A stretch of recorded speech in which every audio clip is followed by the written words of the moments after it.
Il y a un an, jour pour jour, Alexandra et ses deux filles se sont fait expulser du logement qu'elles louaient à Riantec dans le Morbihan. À ce moment, elle avait lancé une procédure pour faire reconnaître l'état d'indécence de l'appartement. Alors, par signe de contestation, elle ne payait plus son loyer.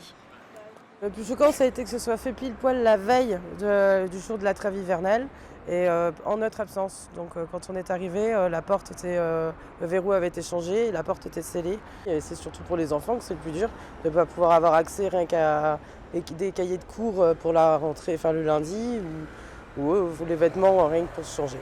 En Bretagne, en 5 ans, les expulsions ont augmenté dans tous les départements. Plus 18% dans le Finistère, 45% dans les Côtes-d'Armor, 25% dans le Morbihan et 3% en Ille-et-Vilaine. On remarque également que l'augmentation des expulsions coïncide avec la baisse du fonds de l'État destiné à indemniser les propriétaires. Ces chiffres ne sont pas bons et donc il faut trouver des solutions faites en amont pour mieux accompagner les ménages, pour financer aussi effectivement ces propriétaires qui ne pourront pas faire droit à leurs expulsions.